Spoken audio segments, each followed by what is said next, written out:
Welcome to Bible for Modern Minds podcast.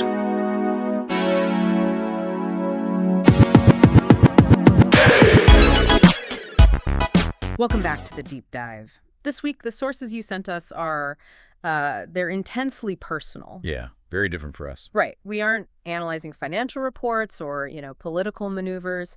Instead, we are doing a deep dive into a single source, a long-form testimony.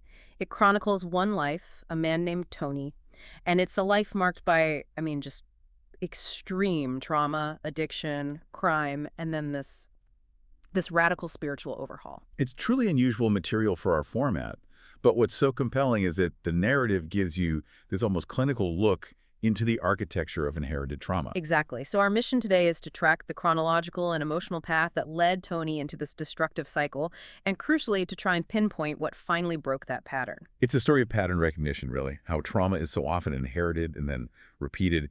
Breaking free from that requires a complete upheaval. It's not a small shift. So let's unpack that foundation, the volatile foundation, as you called it. Tony's story of, domestic terror begins around age 5 or 6. The family moves from San Jose to St. Louis. His father wants to manage the family restaurant. And at first, the sources show prosperity. Things are good. Right. But that fractures almost immediately. Within a year, the father's intense alcoholism, the drinking, the gambling, it just shatters everything. And that instability, it really kicks off when he's 6, because that's when the infidelity starts. Yes, and the confusion for him as a child is it's immense. His father's having this open affair, and the mistress, who Tony is told to call Auntie, is taking him shopping to the carnival. Can you imagine the psychological whiplash of thinking, is she a friend? Why isn't my mom upset about this? And the father's just toggling between two homes. One night here, one night there.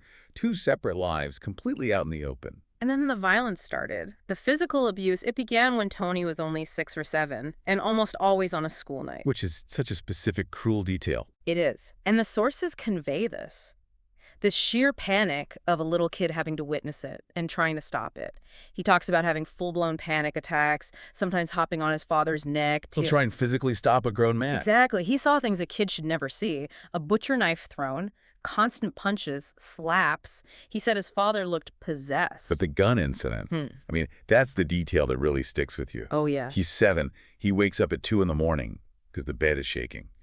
And he sees a black gun barrel halfway inside his mother's mouth. Just horrifying. When his father's threatening to kill her, and his child's brain, it can't process it. He goes into a full freeze mode. You can't fight, you can't flee. That is the definition of severe trauma. And the denial that follows is just as telling. The next morning, it's like nothing happened. They pack his bags and send him off to a 5-day camp. Unbelievable. He spent those 5 days just paralyzed with fear, thinking, is my mom going to be dead when I get back? Is my dad going to be in jail? That was his normal. So the home environment basically trained him that love and violence were inseparable, that any kind of structure was just an illusion. Right. So when his mother eventually does leave the father and moves them back to San Jose, where his brother, Travis, was born, he gets a little bit of stability at his grandmother's house. But it must have felt so fragile.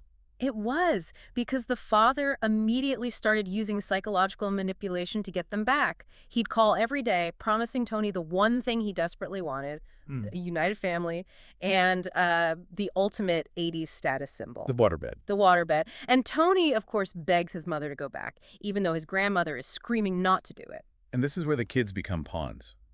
They are explicitly used in the power struggle. The mother is manipulated back. But the hope just evaporates the second they arrive. Tony peeks out, and there's his father making out with the mistress in front of the fireplace. They had moved into her apartment. Wow, the waterbed was just a cynical lure. A total lure. And the power plays just got worse. His father burned their marriage certificate in front of him.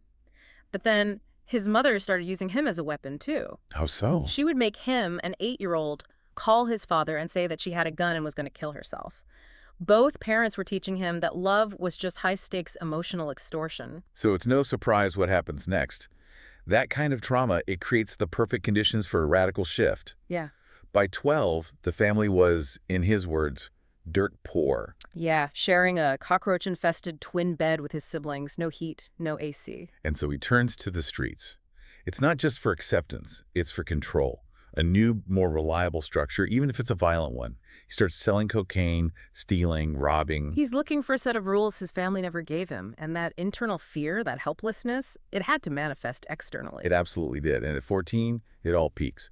After getting insulted by some rival gang members, he goes home, grabs his father's .45. He puts it right against the challenger's forehead. And what's so chilling is his complete disconnect from the value of human life at that moment.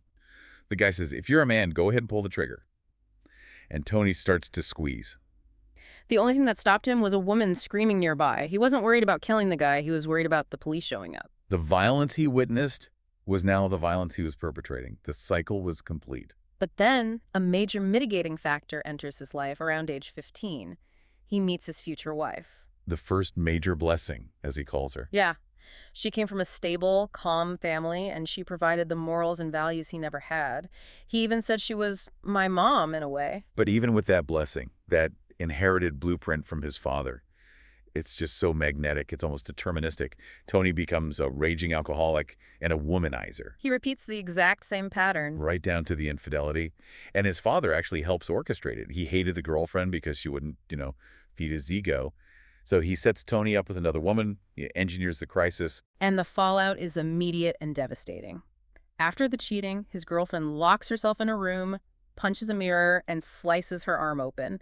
A 5-inch cut. She's bleeding out, going into shock. And that was the moment. That was the fracture in the cycle. Yeah. He realized his actions, his inherited chaos, had a profound, nearly fatal consequence for the person he loved most. It wasn't his mother just enduring it. This was different. He saw the direct result. He had followed him to a T. That realization prompted the first real step toward breaking free. He cuts all ties with his father at 18 or 19, gets married, goes to college, and moves the family to Orange County, California in 2008. He's seeking distance, physical and emotional. But the distance doesn't bring stability, not at first. Yeah. Starting over meant hitting rock bottom fast. Yeah, this is 2008, 2009. He loses a high-paying medical job. He tries to pivot, start an eBay store, and in this act of desperation, he wires $2,500. Pretty much their entire savings. Their entire savings. Yeah. To a scam artist in Singapore for graphing calculators that, of course, never arrive. And he has to go home and tell his very pregnant wife that they're now broke. But her response is, it's so significant. It really is. She's sitting there with a bowl of cereal on her belly, and she just tells him, stop being a little wuss. Now you know what not to do. Just try it again. No coddling. Just pure, tough love. That unwavering confidence was exactly the kinds of stability he'd never had. So that gives him the push to get on public assistance, WIC, and food stamps, and he tries to rebuild. But the disasters just keep piling up. It's an unbelievable sequence of events. His business fails again.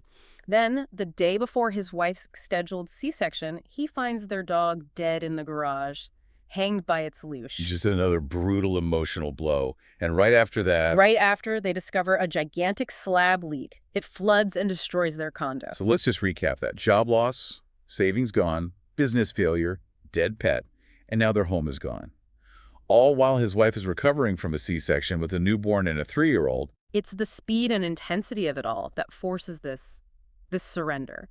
They end up in a cheap motel for 5 months. And that, he says, was the true rock bottom, the place of surrender. He stops trying to control everything. He just lets go. And that's where the internal shift really starts.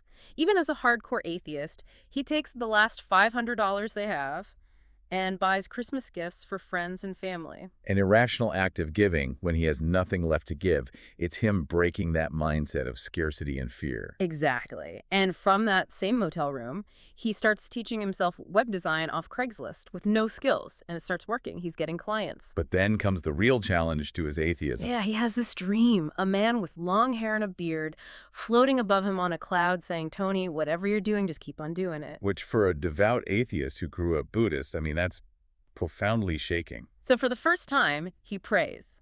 Not for help, but for proof. He just says, show me a sign. And he says he got specific, undeniable signs every time he asked. And the final catalyst, the thing that connects all these dots, it comes out of the blue. A call from an old jiu-jitsu friend. Victor. Which leads him to a woman named Lisa Bessie, who needs a website for her church, Coast Hills. So he goes, but he's highly skeptical. He's thinking it's a cult, Right. He's noticing the free donuts, the sandwich making for the homeless, and he's questioning how people can be that happy. But then the pastor's sermon, It's about broken homes and children's redemption. It hits him right where he lives, directly in his deepest wound. He keeps going back. And on the third visit, during the call to stand up and commit, something physical happens. His whole body starts trembling uncontrollably. He stands up, feels lightheaded, and just starts crying. Profusely, uncontrollable bawling, he calls it. All that fear, all that pressure he'd carried his whole life, Yeah. it just vanished. He gave his life to Jesus that day. And his wife, who was also Buddhist-atheist, she followed 2 weeks later just from seeing the palpable change in him. And that's the payoff. He argues that his entire trauma, the abuse, the alcoholism, it was all necessary for him to finally break what he calls the generational curse. Which he defines not as bad luck, but as this demonic thing passed down through thoughts and actions. And the triumph is that he can secure a different future for his kids. Faith is their superpower, he says, so they don't have to live the life he did. Which leads to his message for women in his mother's position. Get out at all costs. He says the abuse always escalates, turns into weapons and guns. And for him, the spiritual shift isn't about stopping the physical beating. It's about getting the strength to step away for good. We also get his final message to his father, who's still an alcoholic. He's achieved this complete forgiveness. He says, I truly forgive you, and that, ironically, your damage didn't hurt me. I came out much better on the other side. He reframes the trauma as a tool for his own redemption. It's incredible. Which leads to his final definition of faith. It's not abstract, it's not theological, it's personal, it's tangible. He defines Jesus as the person in the room holding his hand during the beatings, the one who wiped his tears when he worried his mother wouldn't survive the night. The one who took his finger off the trigger that day, the father he never had on earth. The transformation is just. It's undeniable. He went from a gangbanger, thief, adulterer, to finding this new identity through surrender. He calls faith a roller coaster ride. Yeah, terrifying dips and turns, but when you get off, you realize that was amazing, and the hope is so profound you have to try it again. A perfect summary. We've tracked how this extreme, inherited chaos was interrupted by a sequence of forced surrender and, well, what he calls divine signs. And here's the final provocative thought for you to take away. Tony says his belief gives him total confidence about death. It eliminated his lifelong obsessive anxiety about mortality. Which means he no longer has to rely on himself, this broken, hurt, traumatized father, to secure his children's future. He can teach them to lean on an eternal truth, not on a fragile human being. And that ability to secure their future through an eternal promise is, for him, the ultimate measure of his triumph. A powerful perspective on legacy, trauma, and transformation. Thank you for diving deep with us. We'll see you next time.